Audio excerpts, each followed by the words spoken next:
Ibu sekalian, terima kasih kami mendapat kesempatan untuk mempresentasikan apa yang sudah kita laksanakan dan kita laksanakan selama OJT 123.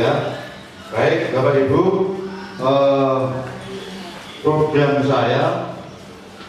ini kolaborasi saya berjudul Discovery Learning sebagai pemantapan praktik pedagogis pembelajaran mendalam melalui in-house training atau IHT. Tujuan yang ingin kami capai dalam program ini yaitu satu, guru mampu menyusun rencana pembelajaran Discovery Learning. Yang kedua, mampu menyusun asesmen. Dan yang ketiga, melaksanakan pembelajaran. Kemudian hasil yang diharapkan atau hasil yang kami rumuskan, yang pertama 80% dari 8 guru yang mengikuti itu mampu menyusun perencanaan Discovery Learning. Demikian juga target menyusun asesmen juga 80%, dan juga target dalam melaksanakan pembelajaran itu juga kami target 80% dari 8 guru yang mengikuti. Kemudian langkah-langkahnya hanya jauh Bapak Ibu, saya tidak banyak menampilkan ya, kalau teman-teman tadi ada latar belakang dan sebagainya, saya ingin fokus pada hasilnya nanti. Kemudian langkahnya sama seperti panjenengan semua melalui akses, desain, implement, dan MRC. Akses itu kita menganalisa dari data hasil belajar siswa, absensi, latar belakang siswa, tes diagnostik, dan rapor pendidikan.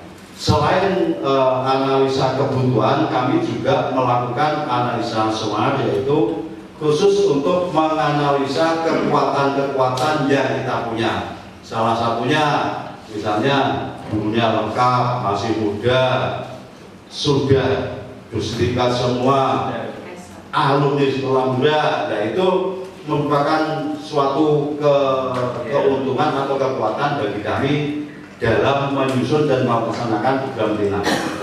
Kemudian desainnya, kita membuat desain atau merencanakan, yaitu kita melaksanakan IHT tentang pembelajaran mendalam, kemudian IHT tentang Discovery Learning-nya.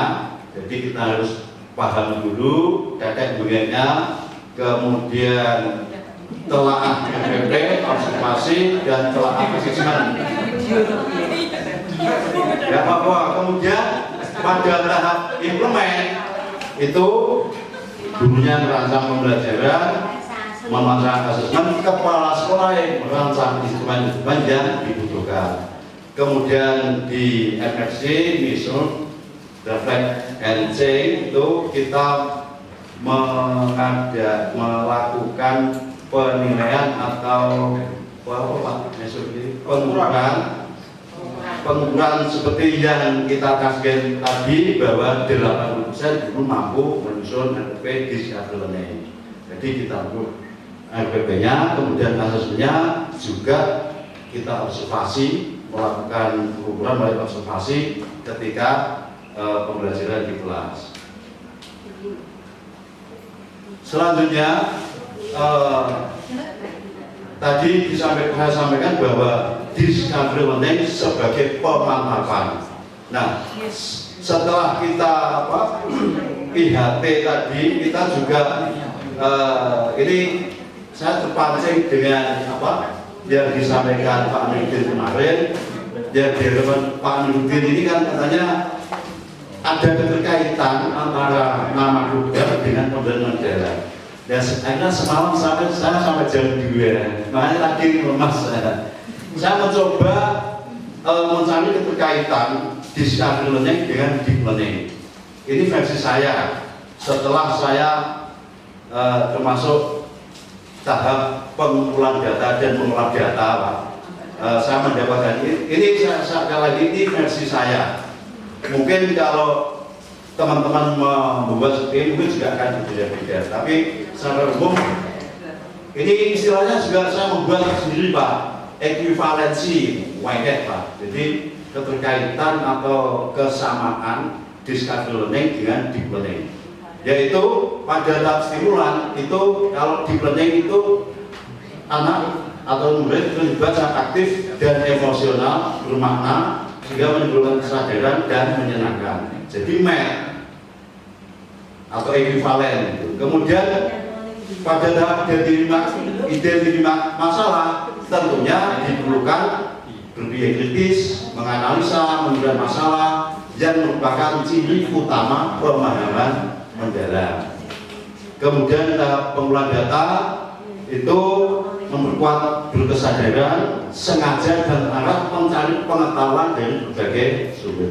Itu tentunya kan jamak dengan pembelajaran mendalam. Kemudian dan seterusnya sampai tahap kesimpulan itu ketika di discovery learning itu kan seseorang melakukan atau menghubungkan konsep satu dengan konsep lainnya yang ditemukan dengan atau menghubungkan dengan pengetahuan sebelumnya.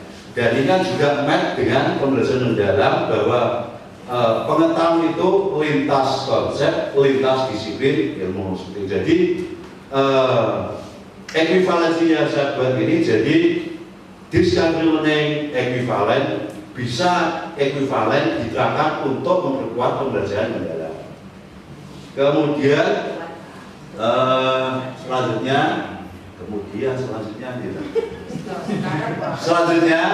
kita setelah itu tadi kita jalankan, tiba saatnya untuk menganalisa instrumen-instrumen yang telah kita buat. Sekali lagi ini saya kepancing atau kemarin yang disampaikan Pak Budi. Kita mencoba menganalisa instrumen yang kita buat. Jadi ini masing-masing indikator kita analisa. Sebenarnya belum analisa sih, ini baru apa ya? Memetakan. Kalau analisanya nanti mungkin bisa sebuah keputusan atau harapan-harapan. Misalnya ini pada instrumen NPP itu ada beberapa bagian, pembelajaran, kegiatan pembelajaran, kemudian kegiatan inti itu masuk pada sintak discovery learning, yaitu stimulan, kemudian identifikasi masalah, pengumpulan data, olah data, selanjutnya apa Pak sini? Pembuktian, kemudian kesimpulan. Nah, pada indikator pertama pra pembelajaran ini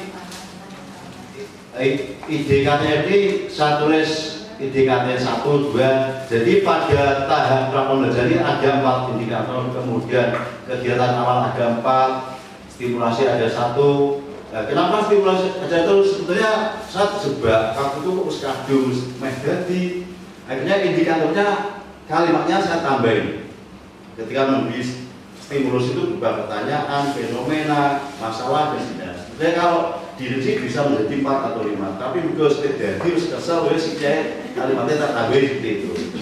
Kemudian analisa yang bisa kita lakukan yaitu pada indikator 1, guru 1 ini ada 8 dulu ya, kemudian ini skornya 1, 2, 3, 4. Skor 1 itu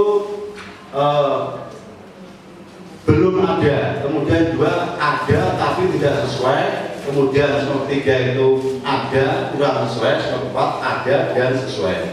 Nah, itu yang saya katakan tadi, analisanya pada tahap ini guru mengucapkan salam dan berdoa pada murid.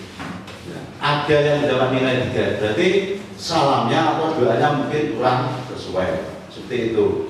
Ini indikator 1 sebanyak 3 guru atau 37,5% itu salam yang dilakukan atau doa yang dilakukan mungkin agak asal-asalan, jadi ada tapi kurang sesuai. Kemudian yang 5 itu sudah sesuai atau mendapat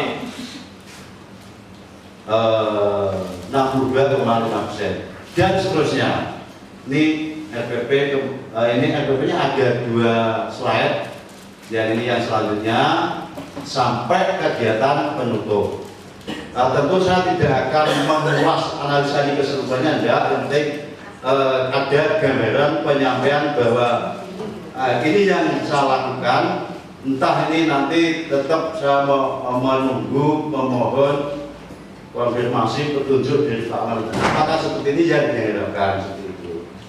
Selanjutnya instrumen LPP, kemudian kita menganalisa instrumen asesmen bersama dengan ini tadi, karena yang saya instrumennya juga sederhana, sesuai kemampuan saya, waktu saya. Jadi saya membuat ya yang kira teman-teman guru kami bisa melakukan dan saya pun bisa melakukan seperti itu. Kalau instrumen kan sifatnya subjektif, jadi mungkin setiap individu mungkin membuatnya juga beda-beda. Tetapi yang penting tetap ada korelasi antara instrumen itu dan sintak discovery learning seperti itu. Di dalam instrumen assessment itu juga ada penilaian sikap, itu saya berikan 8 komponen atau 8 indikator. Penilaiannya sama seperti yang di FPP tadi, 1 sampai 8. Ini ada indikator 7 misalnya. Ini ada 6 guru yang mendapat skor 3, kemudian hanya 2 guru yang mendapat skor 4. Nah, dari hasil ini selanjutnya kita memberikan analisa. Kenapa ya kok indikator ini banyak yang hanya mendapat angka 3? Nah, ini nanti menjadi bahan refleksi sekaligus nanti menjadi bahan perbaikan di kemudian ini.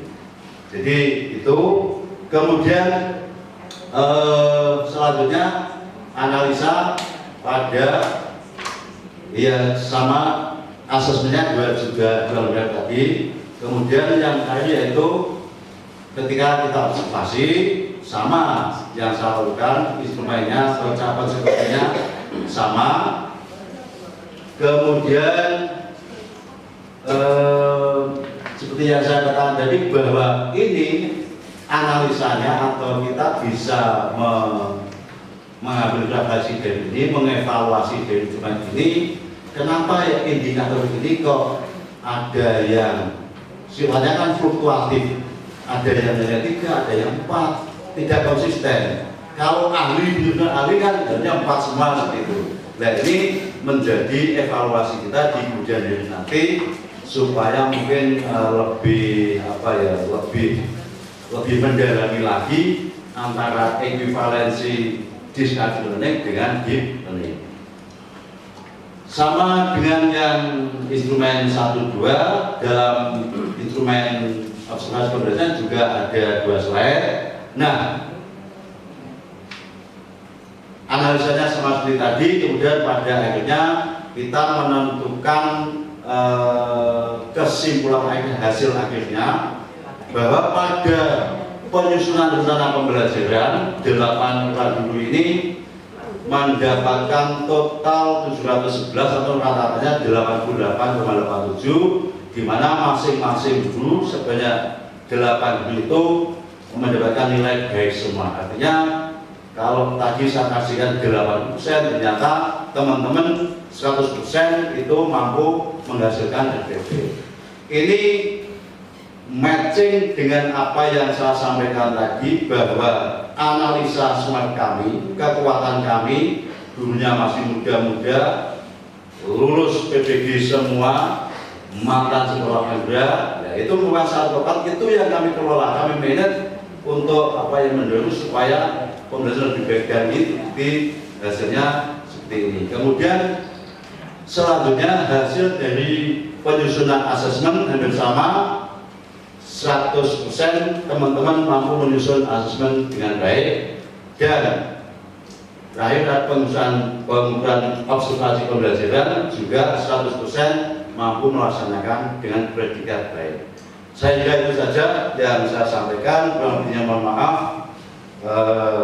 Mungkin kalau ada pertanyaan atau masukan lain waktu saja.